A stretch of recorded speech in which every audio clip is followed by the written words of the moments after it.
దేశంలో అతిపెద్ద సొరంగ మార్గపు ప్రాజెక్టుగా గుర్తింపు పొందిన శ్రీశైలం ఎడమగట్టు కాల్వ ఎస్ఎల్బీసీ ప్రాజెక్టు నిర్మాణ పనులు జూలై నెలాఖరు నుంచి ప్రారంభం కానున్నాయి. ప్రాజెక్టు నిర్మాణం పూర్తికి కేంద్ర రక్షణ శాఖ సహకారం తీసుకుంటుంది తెలంగాణ ప్రభుత్వం. మొత్తం 44 కిలోమీటర్ల టన్నెల్లో 35 కిలోమీటర్లు పూర్తి కాక గత ఫిబ్రవరిలో టన్నెల్లో కొంత భాగం కూలిపోవడంతో ప్రాజెక్టు పనులు నిలిచిపోయాయి.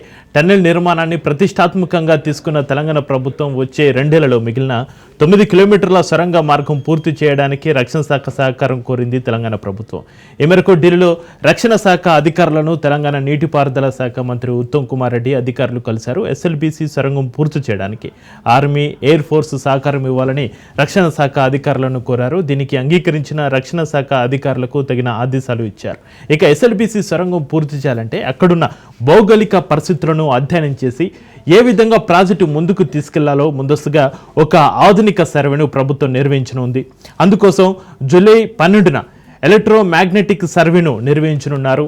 డెన్మార్క్ నుంచి అత్యాధునిక ఎలక్ట్రోమాగ్నెటిక్ సర్వే పరికరాలను అద్దె విధానంలో తీసుకుని ఎస్ఎల్బీసీ సొరంగ మార్గం మొత్తం 44 కిలోమీటర్ల భూమిపై నుంచి భూమి లోపల 1 కిలోమీటర్ వరకు అన్ని విషయాలు తెలుసుకునేలా ఆర్మీ హెలికాప్టర్ ద్వారా ఎలక్ట్రోమాగ్నెటిక్ పరికరాలను అమర్చి సర్వే జరపనున్నారు.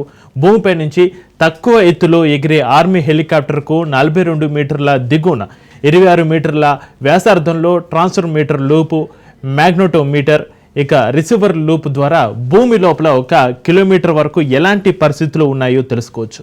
ఇందుకోసం వైమానిక దళ హెలికాప్టర్లు, పవన్ హాన్స్ హెలికాప్టర్ల సాయాన్ని తెలంగాణ ప్రభుత్వం కోరింది.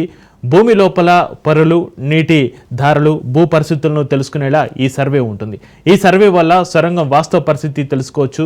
శ్రీశైలం పులుల సంరక్షణ కేంద్రంగా ఉన్నందున హెలికాప్టర్ సర్వే చేసి తదుపరి పనులు మొదలు పెట్టాలని ప్రభుత్వం నిర్ణయించింది. ఇక ఇందుకోసం ఆర్మీ, వైమానిక సహకారాన్ని కోరింది తెలంగాణ ప్రభుత్వం. భారత ఆర్మీలో ఉన్న కల్నల్ పరీక్షిత్ మెహ్రా సరిహద్దు రోడ్డు సంస్థ మాజీ డీజీ జనరల్ హర్పల్ సింగ్ను తెలంగాణకి డిప్యుటేషన్పై పంపించేందుకు కేంద్రం అంగీకారాన్ని తెలిపింది. ఉత్తరాఖండ్, హిమాచల్లో రోహతాంగ్ శీలా సొరంగాలు నిర్మించడంలో ఈ ఇద్దరు అధికారులు నిష్ణాతులు.